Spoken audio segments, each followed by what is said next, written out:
If the White House talks lead not to a conclusion that we can go forward together to reduce spending, which is our single biggest problem, then what is the alternative?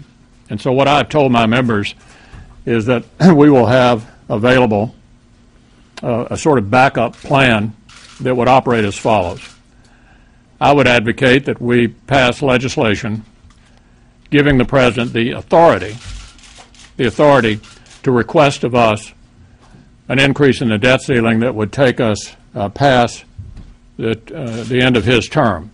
In this legislation, if it were to pass, he would make three separate requests of us.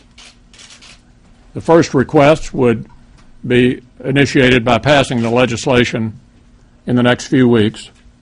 He would send up a request of us to raise the debt ceiling probably by $700 billion.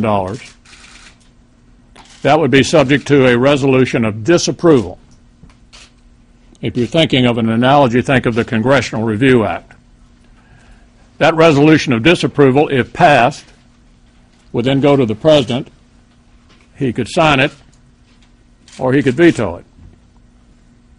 Presumably, he would veto it. If that were the case, that veto would be sustained by 1/3 plus 1 in either the House or the Senate. The legislation also would require him to list, would not implement these cuts unilaterally, but would require him to list spending cuts he would make in the same amount as the debt ceiling request he's making of us. Then there would be a second request based upon his desire to have enough debt ceiling to get him through the end of his term. There'd be a second request in all likelihood in the fall. It would follow the same procedure. He would ask us to raise the debt ceiling.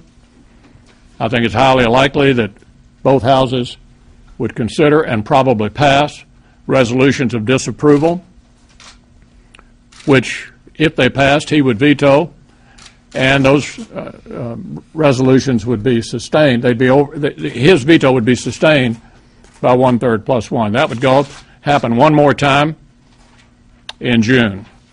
So this is, again, not my first choice. You know, I had hoped all year long that the opportunity presented by his request of us to raise the debt ceiling would generate a bipartisan agreement that would begin to get our house in order by reducing spending.